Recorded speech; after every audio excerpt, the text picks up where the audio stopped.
C'est parti. Nyx aussi nous rejoint pour parler des dramas qu'elle regarde actuellement, I guess. Non, elle est là pour voler mon chauffage. Ça a l'air d'aller.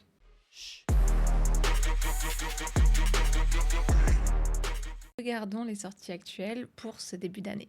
Le premier drama de ma liste risque de vous donner faim, ou en tout cas, moi c'était le cas. Il s'appelle Gimpap and Onigiri. Il est actuellement diffusé sur Netflix, se composera d'une dizaine d'épisodes et sera diffusé jusqu'à mars pour qu'il soit complet. C'est un drama japonais, mais il y a un twist vu que là on va suivre Park Rin, qui est une étudiante coréenne qui vit au Japon pour finir ses études d'animation graphisme, et elle va rencontrer Aze Teiga, qui est un japonais qui travaille dans un restaurant. Tous les deux vont se rencontrer au moment où Rin fait face à quelques difficultés et au moment où Teiga, lui, est en recherche d'inspiration pour le nouveau menu du restaurant dans lequel il travaille. C'est ainsi qu'ils vont commencer à apprendre à se connaître. On part sur un drama avec un tempo très paisible, ce qui est plutôt commun dans les dramas japonais. On va avoir beaucoup de close-up sur les personnages, mais aussi beaucoup de plans où on les voit tous les deux face à face et un peu silencieux. C'est pas des silences gênants, mais c'est vraiment des silences pour démontrer un peu ce côté naissance de liens, développement de deux personnages entre eux, développement de leur relation. Le premier épisode permet d'induire les personnages, mais surtout de montrer en fait un côté assez fragile, dans le sens où elle, elle a des doutes sur ses capacités, son talent pour ce qu'elle étudie, et lui, il a l'air d'avoir des regrets par rapport au passé et voilà, de pas trop savoir ce qu'il veut. Ça pose pas mal les bases pour savoir où ils vont aller. Cela dit, ça reste un drama japonais, et drama japonais, généralement, ils aiment bien nous traumatiser, donc à voir comment ça va se développer. J'ai un peu peur pour la suite, dans le sens où j'ai peur qu'ils nous fassent un truc super tragique, etc. Mais on verra. Je continuerai à regarder quand les prochains épisodes sortiront. Parlons du deuxième de ma liste, qui est mon préféré du moment. Vraiment, je suis accro. Il s'appelle Love Between Lines. C'est un drama chinois. Et alors là, on est sur un truc qualitatif, c'est-à-dire que costume, tout ça. Et celui-ci, je vous le recommande à 1000%. Je me connecte tous les jours sur Viki pour avoir mes épisodes et ma dose. Donc vraiment, celui-ci, allez-y, foncez, extraordinaire. Et pour vous convaincre, parlons de l'histoire, ce sera peut-être mieux. Nous avons notre héroïne, Hu Shu, qui est actuellement dans une période difficile. Alors je sais, c'est le deuxième drama et c'est encore une héroïne qui est dans une période difficile.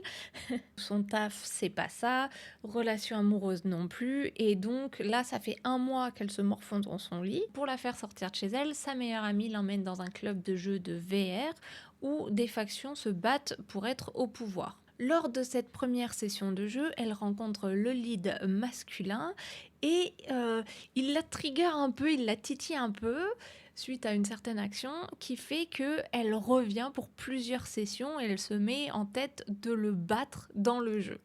Ce qui en fait lui redonne l'étincelle, redonne le goût à la vie, et c'est comme ça que va se former les premiers contacts entre les deux protagonistes. En plus de ça, les deux vont se rencontrer dans la vie réelle et se rapprocher. On aura donc plusieurs scènes qui se dérouleront dans le jeu VR et aussi dans la réalité, et on verra les deux parallèles. Ce qui est assez marrant, c'est que quand ils sont dans le jeu virtuel, ils se chamaillent un peu, on va dire, ils se cherchent vu que les deux veulent gagner et ne pas perdre face à l'autre. Et ensuite, on a une différente dynamique où elle va chercher dans la vie réelle à le rencontrer, alors que lui, pour lui, les joueurs, c'est juste des joueurs, il met une distance. Même si lui, de son côté, est très focus sur un objectif personnel qu'il a, qui est de réparer une injustice que son père a subie, on va voir qu'au fur et à mesure que l'héroïne et lui se rencontrent dans la vraie vie, il va s'ouvrir à elle de plus en plus. Dans une interview qu'ils ont fait tous les deux, ils ont dit quelque chose sur le drama que j'ai beaucoup aimé. C'est une histoire d'amour avec quelqu'un qui a de l'avance sur l'autre, mais qui est prêt à s'arrêter et à marcher justement avec l'autre. Que les personnages se respectent, se donnent du temps et de l'espace personnel, mais qu'à la fin, ils seront quand même toujours ensemble dans ces épreuves. Et, euh, et je pense que ça explique pas mal que c'est une romance un peu plus mature. Gros coup de cœur pour ce drama. Clairement, je n'en loupe pas une miette. Et tous les jours, je me connecte pour voir la suite. Et je continuerai jusqu'à ce qu'il se termine. Et je suis certaine que quand il sera terminé, j'aurai mal au cœur. Voilà. Je serai triste quand il sera terminé, c'est sûr. Passons à un drama au ton léger côté coréen qui s'appelle Spring Fever, qui est actuellement disponible sur Amazon.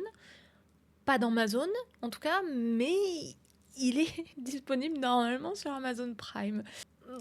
Le destin est contre moi, voilà. Donc on suit l'histoire d'une professeure qui fuit la capitale pour s'installer à la campagne car elle a eu des problèmes avec des parents d'élèves dans son ancienne école. Elle se force à cacher sa personnalité et à être autant que possible effacée. C'est-à-dire qu'elle met des vêtements noirs, tous les matins elle se répète ok aujourd'hui je ne suis pas heureuse, je ne rigole pas, aujourd'hui je peux le faire. Et c'est parti. Et elle part travailler une pierre. Sauf que elle rencontre l'oncle d'un de ses élèves et à partir de ce moment-là, tout va changer. Lui, au contraire, il a un caractère, il le laisse savoir, c'est quelqu'un de franc et d'entier, j'ai envie de dire. Il se fait méprendre par les gens autour de lui qui pensent que c'est clairement un gangster. À force que les deux personnages aient des interactions ensemble, on va voir leur vraie personnalité se développer petit à petit, ainsi que leur histoire. On est vraiment sur une comédie romantique avec de l'humour basé sur des malentendus, sur des a priori, et c'est ce qui va nous faire vivre des histoires plutôt cocasses. Si jamais en ce moment vous avez un petit coup de mou, je vous le conseille, ça vous fera certainement sourire. Glory in Shadow est un drama chinois de 24 épisodes qui est actuellement diffusé sur WeTV. Tous les épisodes font 13 minutes chacun, on est vraiment sur un web drama, ce qui ne lui enlève pas sa qualité, honnêtement. Afin de protéger sa mère qui se fait torturer sous ses yeux parce qu'on est en train de la forcer à manger de la porcelaine, l'héroïne Xiao Yao Chu est forcée d'épouser le général Li. Sauf que le général Li est censé être mort. Ce qui veut dire qu'il s'agit d'un mariage posthume qu'on la force à faire pour justifier qu'on la fasse disparaître. Il voudrait dire qu'elle se fasse enterrer vivante avec lui pour apaiser les esprits. Sauf que surprise, le général Li n'est pas mort. Ils vont donc se marier et ensemble collaborer pour démêler toutes les intrigues qui lient leurs deux familles. J'en suis à l'épisode 17 sur 24 et je suis totalement happée. C'est addictif, il y a la même recette que pour tous les dramas historiques, vraiment les intrigues, les costumes, l'alchimie entre le couple est pas mal du tout. Et donc, en fait, les 13 minutes, vous les voyez pas passer. C'est comme ça que j'en suis arrivée à ce nombre d'épisodes. Clairement approuvé, je vous le conseille. Si vous voulez un petit drama historique, foncez. The Judge Returns est actuellement en cours de diffusion sur Viki avec 4 épisodes à l'heure à laquelle je tourne qui sont disponibles et c'est certainement le plus sombre de ces sorties actuelles. On y suit un juge corrompu qui a servi pendant des années de larbin au plus puissant et qui craque sous le poids de toutes les mauvaises décisions qu'il a prises en fait. Sa conscience finit par se réveiller et au moment de son dernier procès, il décide de faire emprisonner le méchant, pour simplifier.